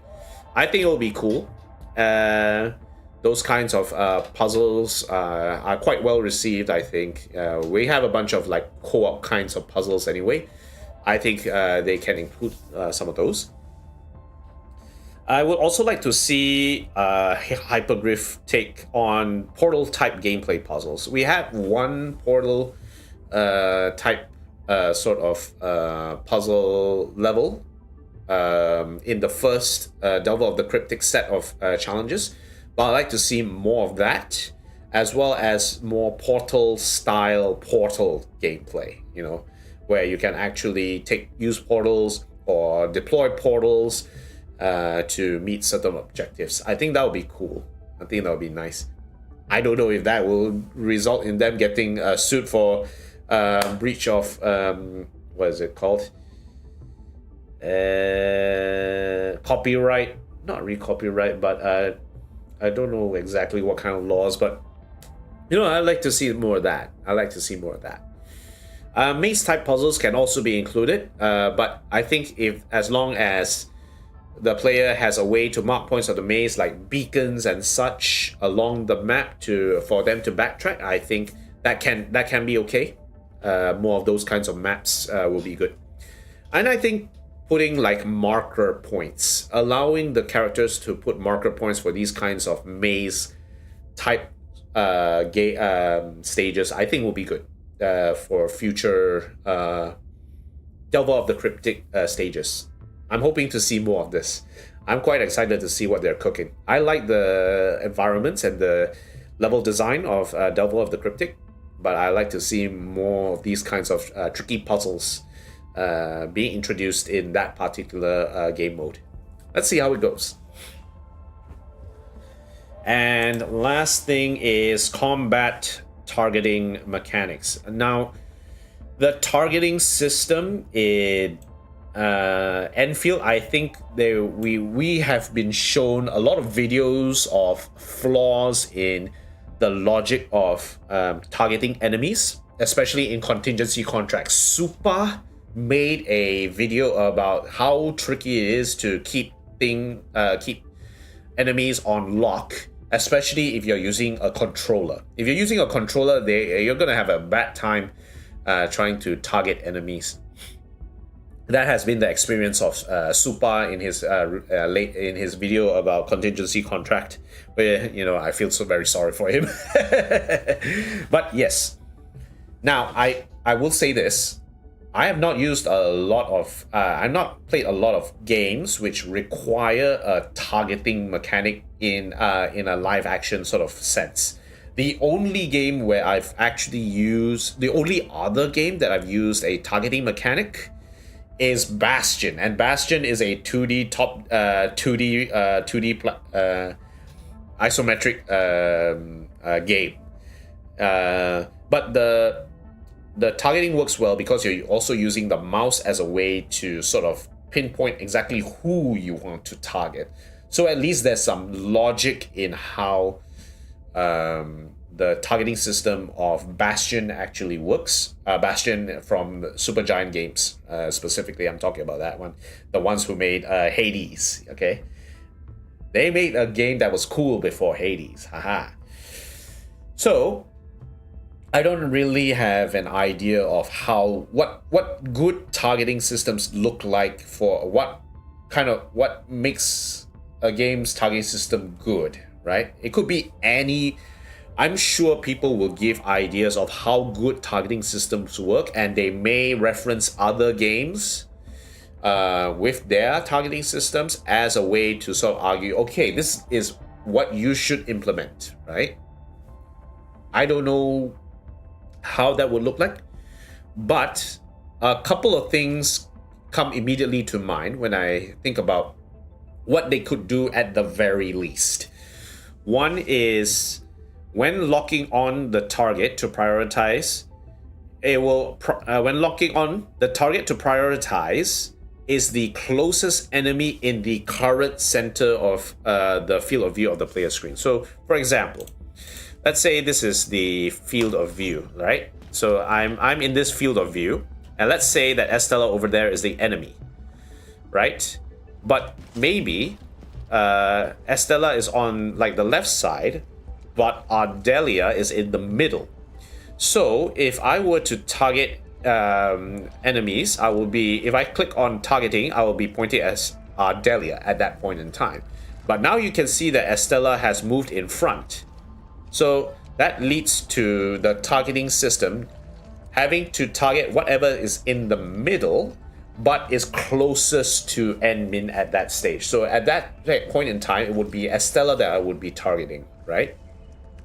So that's an example of how that logic for locking on to the target actually works. What else? The player must be able to use the scroll wheel to switch between different targets, but the target switchable must be within the field of view of the player's screen. Okay, so another example of how this will work. So let's say if I look at here, okay, so all three are within my current field of view. They are in the field of view itself. It's not just in the middle, but it's throughout the field of view itself. So if let's say I target Alesh with my first logic, then if I use the scroll wheel to scroll down, I will instead then be targeting someone like either Ardelia or Estella. Then I can just continue to cycle through who I want to target by using the scroll wheel scrolling down.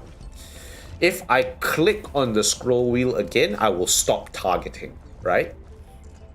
So all I need to do is press on the scroll wheel and then start scrolling through to see who I want to change up who I want to target out of the three, for example. Now, of course, there might be a bit of logic issues when it comes to maybe there's an enemy behind the door or that you can't really see because it's blocked by a wall. I don't think that is a big issue in the grand scheme of things. If there is an enemy behind and you use the targeting system and you're not sort of engaged in the combat UI, the combat UI doesn't show up, as long as the combat UI is there, then you can start targeting. But if the combat UI does not show up, if you approach an enemy, then you shouldn't be able to lock on in any case. So I think it should be fine. All right, cool. What else? Okay, so that's all the game modes and seasonal events that I want to talk about. There's still a few more things that I like to chat about, which is the story ideas, character mechanics, and miscellaneous. Don't worry, we're almost done here. We only have 2.5 sections left. Okay, so story. Now, this is probably a hot take by me, but I'm personally okay with amnesiac main characters. Well, at least in the way Hypergriff designs them. When we talk about OG Arknights, the Doctor was also amnesiac. But there is a reason for why he is an amnesiac protagonist initially when the game was released. It was an important story plot further down the road when the Babel event was released in OG Arknights. About 3 years after OG Arknights was released. The Babel event itself showed why is it that the Doctor had amnesia, and that he may have had personality which suits the player as time goes on. After that was solved, then yes, the Doctor started to regain some of his own behavior, his own personality back, and it became that we followed Doctor as a character rather than we are pretending to be the Doctor, right? And sort of answering from that. I think Hypergriff has a plan to talk about admin's amnesia. The loudest people complaining about, why do we always have to see amnesiac MC? Maybe they haven't played OG Arknights to understand that this was an important plot point, and I can understand that they want to see the story straight up, in the when the game first released, because they want to see more of a storyline. They've always been complaining about, we want to see more story, we want to see better plot line, more concepts. But as a player who has played Arknights, I'm willing to wait to see how this plays out. Like, I'm comfortable with waiting to see how Hypergriff decides to continue to take that story. I think they were spooked a bit from the storytelling feedback that was given by during the closed beta test and all that. I was not part of the beta test, so I wouldn't know exactly how badly that feedback was that made them do some drastic changes, according to some people. But I do think that there are ways for that I think Hypergriff has ways to actually present this part of the story heading forward, and I want to see where this actually leads. And we know that Arknights storytelling has gone from strength to strength over the years. They've gained a reputation for good storyline and good lore for a reason. It's because they have shown to improve the consistency of that storytelling as updates go on. So we know Hypergriff can do this, and we can assume that there is a plot point that is to be reached, because why is admin amnesiac? Could it be because that someone has caused admin to become to have amnesia because of a certain reason in their past? We know the admin has lived for at least 100+ years. So what could be the reason why they are amnesiac? I think this will be an important plot point heading forward, right? So, and also with them being amnesiac and silent MC, I like to sort of narrate the story in my live streams in general anyway, because I like Enfield, I like the game, so I like to do that kind of narration as part of my playthroughs, right? So I'm okay with that. I'm fine with amnesiac MC, I'm fine with silent protagonist MC. But what I will agree with, though, is that I would like to see the characters make more okay, so that is the second part. Okay, that'll be the next part. Okay, so put that aside. I would like to see the characters make more comments about the lore items being interacted with a side mission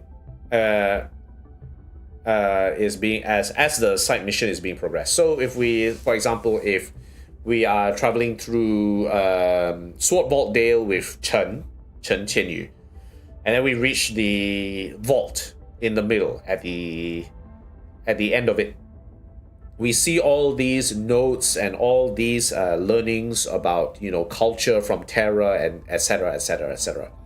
I would like to see more quips, more comments of the characters sort of talking about what we've read about the lore, these sort of bits of lore, to sort of give them a bit more flavor, a bit more of a personality and identity of what they feel like is a good thing or a bad thing, or maybe they have certain likes or dislikes when they hear about certain things. Side missions should help to explore the character. Of course, side missions also deal with real-world ideas and issues, like, for instance, about culture, about war, about survival, about community, etc., etc. So it would be good if the supporting characters can give interesting or different views or takes to or their own takes to sort of expand the discussion in a meaningful manner. Of course, you don't do this in like a very controversial sort of way. Maybe some characters are designed to be controversial. Who knows? It's an important way to actually forward the lore and the storytelling of the game. But this thing about the supporting characters giving interesting or differing views or takes to expand the discussion. I think that is what people are looking for at the end of the day. I do agree with other people that there should be more side stories or missions where the admin is not involved. We've seen a bunch of different stories in OG Arknights where the Doctor is not involved, right? The Doctor is the main character, Armia is the main character, Khalsid might be the main character. They are not involved in all of the stories, all the side stories over the years. So that lore is built upon stories where those characters are not involved in these side stories. Having more of these kinds of stories would be able to better flesh out the depth of the lore and see things from different characters' perspective. People want to be challenged in terms of the narrative, in terms of ideas, in terms of concepts. Would they want to see these different perspectives via the storytelling? Silent self-insert MC seems boring in comparison because it doesn't challenge the player or the reader on different views or opinions. So if the silent MC is just agreeing, it doesn't really, it makes it feel like the player is, just kept with their own thoughts or their own ideas about these things. But if the admin, if a character, not necessarily the admin, I'm talking about other characters. If the other characters can give other outside views or outside ideas related to what they are reading about, then I think it will help to improve the meaningfulness of the story, the idea, the lore, the concepts, or the learnings from, the takeaways from the story itself.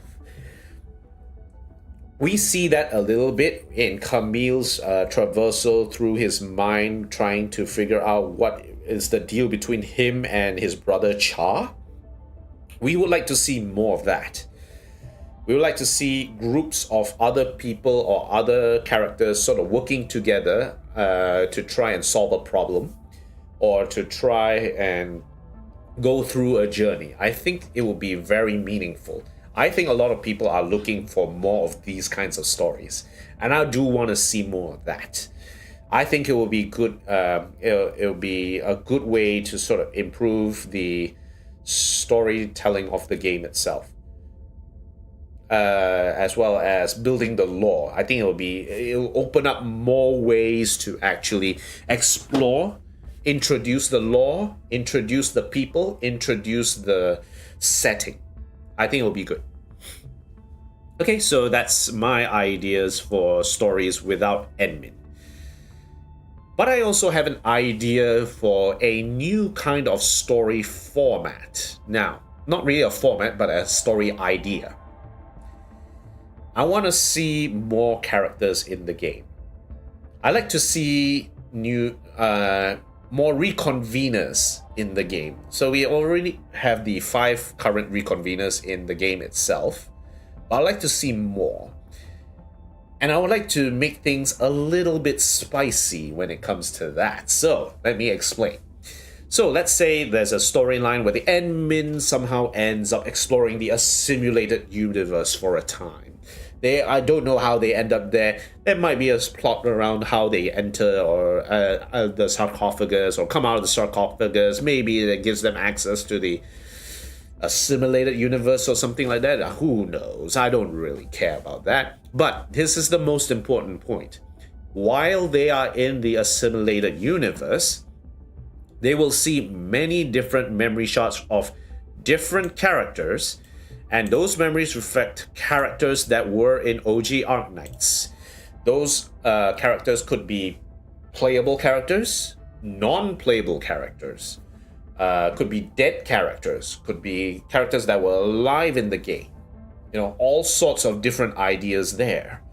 And at the end of that particular mission, there will be an entity within the assimilated universe that maybe is doing a little bit of mentoring to the amnesiac Enmin who's trying to figure out where he is, what makes sense of AU, you know, all this kind of jazz. And then they will ask the Enmin, which memory did you see that resonated with you the most? And that ends up with a selection that the admin will have to choose, which relates to the memories that they saw in the assimilated universe, and which answer the answer to that question that the player chooses ends up becoming a vote, and the votes will be tallied as a poll to tell Hypergriff which character the players would like to be a reconvener next. Now, this is where it gets spicy. I'm sure there's going to be a bunch of tribalism after the fact that people realize, oh shit, is this what they are asking us? Is this what they're trying to see? Who's the most popular reconvener? I say we get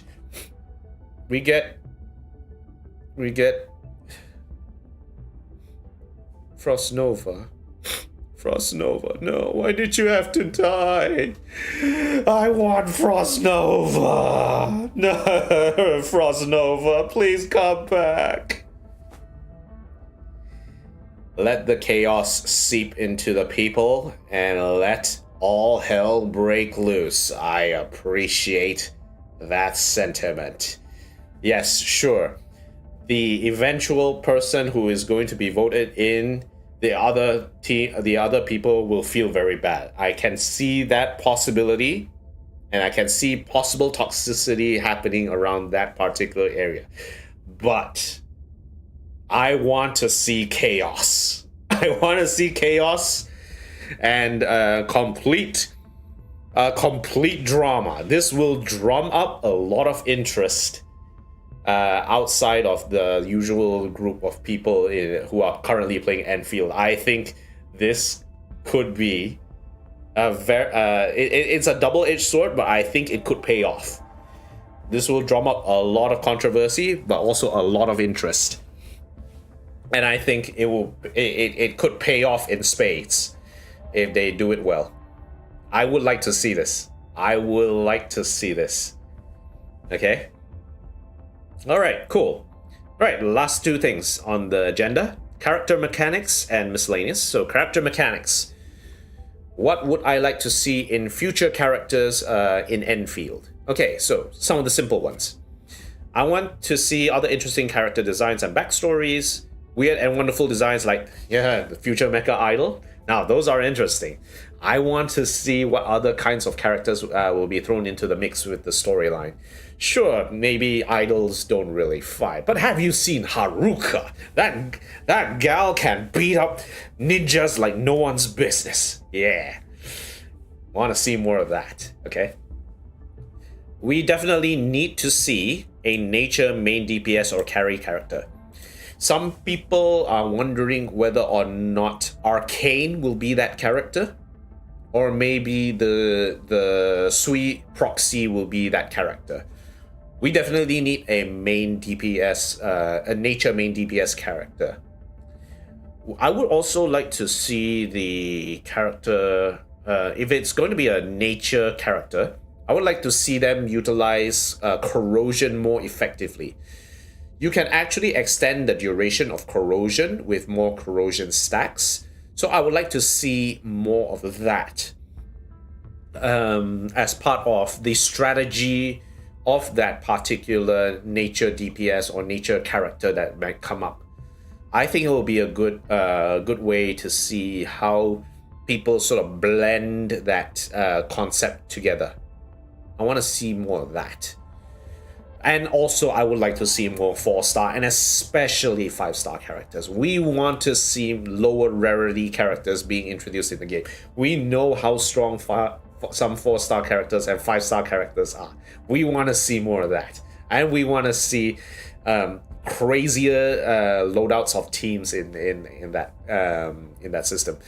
But I think also, if we want to introduce more 4-star and 5-star characters, we also need to introduce a wider variety of weapons so that they can fit with different sort of loadouts, different sort of engagement ideas or strategies. We've already seen something similar to that where Wolfguard, instead of being the battle skill DPS, he instead becomes combustion DPS. So we would like to see more variety of weapons which complements certain different playstyles. I would also like to see different loadouts which expand upon how some of these characters could play out. I mentioned a little bit about Akekuri DPS when I was doing the contingency contract. I want to see more sets which turn her, instead of a support character, into a DPS character. I think it will be cool. I think it'll be fun to see how that actually works. It'll be a lot of fun. I think it'll be a lot of fun. Okay. Another thing about character mechanics. One more thing about character mechanics, actually. I like Rossi.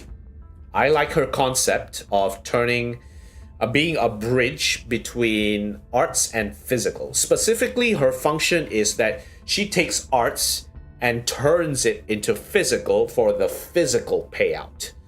So, yeah, that's the main thing. She takes arts and turns it into a physical payout. What I mean by physical payout is basically the physical DPS uses the physical stacks that are being generated to dish out the damage. Like Mifu, for example. I want to see more of that. But I want to see a character being able to bridge physical and turn it into arts infliction, right? Now there's two ways to do this. You could have it, and the two ways can reflect the different rarities that they may end up in, right? Okay, so let's say we do a 5-star version. So let's say we convert physical into a fixed arts infliction. Let's say that 5-star character is electric type, right? And he converts physical status, physical susceptibility into electric infliction, for example. And he will only change physical susceptibility into electric infliction, nothing else. It can be strong because then you'll be able to, do all sorts of funky electrify. So maybe the enemy has like a stack of something other than electric infliction, and then when you turn the physical susceptibility into electric infliction, it will cause electrification, and electrification can be paid out with Zhuang Fang Yi or maybe DPS Wolfguard with battle skill, for example, right? I think it will be cool. But then what about the 6-star version? Now the 6-star version is a bit more flexible. If you remember Antal does additional stack of whatever arts infliction the enemy currently has. So what if you do something like Rossi's combo skill, where it triggers when you have a stack of arts infliction and a stack of physical susceptibility? How does that work? Well, you can convert that physical susceptibility into the arts infliction that was already inflicted onto the enemy. So if you have a stack of heat infliction with physical, you turn that physical into more heat infliction. If you have electric infliction and physical, you transmute that physical susceptibility into electrical infliction stacks. Or something like if there has nature infliction, then the combo skill will add nature stacks, etc., etc., etc. So that will improve the way of the 6-star can fit into all sorts of different teams, and you'll be able to sort of combo off these kinds of stacks heading forward. And I'm sure there's a bunch of people who would really like these. Like if an enemy has heat infliction, they will add heat stack can work well for a live attain team, for example. If it's cryo stack, can work for Yvonne or Last Right. Actually, that could actually be cool, because then you are forced to also take in someone who can apply physical stacks. If you freeze the enemy, you can shatter them with the guy who is applying physical stacks. That's actually cool. That could actually be a cool combo to actually look at. I would like to see that. Yeah, freeze teams are going to be meta with this setup. That'll be cool. Freeze shatter, yeah, freeze shatter. I would like to see more of that. I think if this character comes out, this kind of character comes out, which transmutes physical into arts infliction, it will sell like hotcakes. We know how strong Rossi is. This character is gonna sell like hotcakes. I think it will sell like hotcakes. Okay, last thing. Miscellaneous. We're almost done. Yay.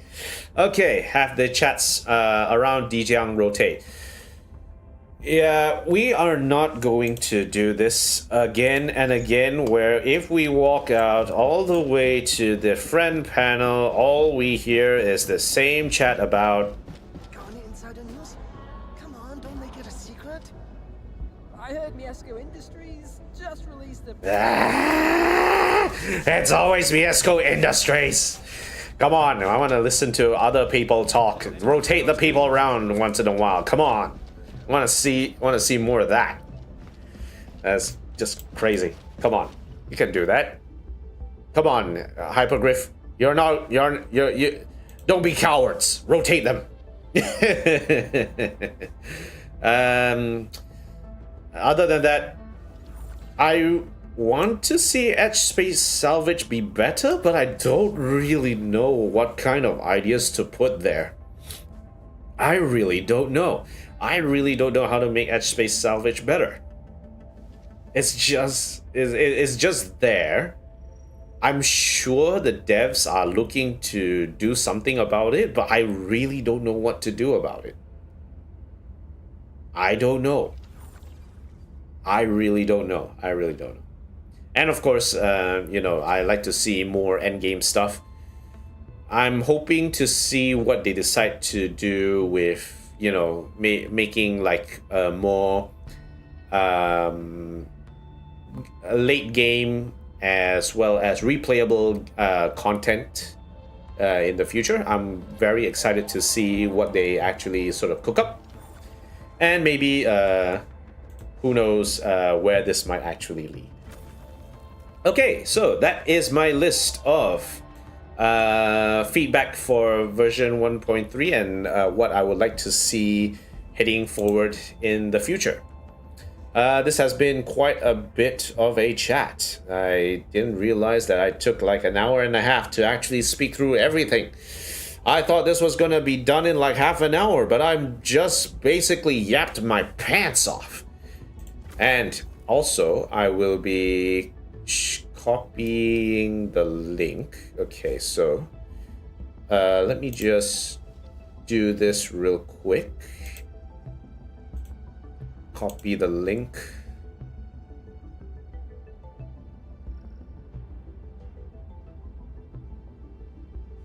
I can share with you this list of feedback that I have. Ew, no. Ew, no.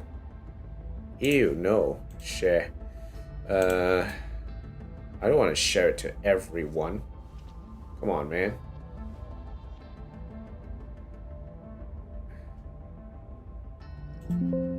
Ugh. Okay, I made a mistake somewhere. Manage access. Yeah, that's safer. Links. I'll trash this one. And I will copy this other link. So if you guys want to take a look and see what my notes were, you can take a look at this. PowerPoint slide. I have it available until the end of July. So if you'd like to look at it and have a look at my notes and some of the ideas that I have, you can take a look at this link that I've shared in the comments. All right, cool. I think that is it for me today. So I want to thank you guys for hanging out, listening to me yap my pants off for some reason. I don't know why. But I do want to see how this game is going to evolve as time goes on. I want to see, new areas, new zones, and maybe some fresh environments as well. Something outside of Wuling will be cool. I'm sure people have been talking about like other places like TGCC, La Fantoma, Seshka, maybe Rhodes Island as well. I would like to see where they want to take this story. And right now, I think one of the main issues in terms of the narrative is that there is no clear end goal or steps to reach that end goal. We have the three main cities of the civilization band, and then all sorts of cities that are not aligned with the civilization band. So it's a bit hard to sort of pinpoint exactly how many areas do we have to go through in order to maybe hit the north, what is it called? The North Pole, where the aurora is at, right? So it would be good if Hypergriff can set that expectation, as well as set the expectation of how long we will need in order to get there. Genshin has done that very well because of how they structure their nations, their update schedules, how many areas you have to go in order to sort of meet up to a particular area, for example. So they've done that well. I want to see Hypergriff actually set that expectation as well. I think it will be good for the story heading forward, and then it will help to get people to pace their completion of the story as time goes on. I think it'll be good. Okay, thank you guys for watching. If you like what you see, like, comment, favorite, and subscribe to the channel. Hit that subscribe button. And if you'd like to support me further, I have a link to my Ko-Fi in the description down below. Take a look. I appreciate all your support. If you have any recommendations for ways to improve the stream, do let me know in the comments below. And if you have any recommendations for games that you'd like me to try out, do let me know in the comments as well. Happy to hear all this feedback and improve my streams from there. Thank you guys for watching. I'll see you guys again for the next video and the next stream. And the next stream is going to be the version 1.4 dev notes for Arknights Endfield. That will be a lot of fun. I want to see how that goes. I won't be joining the OG Arknights streams. I think I'll be a bit busy during that time. I'm just hoping that they release the Steam version of Arknights, like the Steam client or the PC client version of Arknights. That would be cool to see. I'll be able to stream more OG Arknights on PC heading forward. I think it'll be a lot of fun. Alright, cool. I'll see you guys again for the next video and the next stream. Peace out, everyone. Thanks again. Arknights.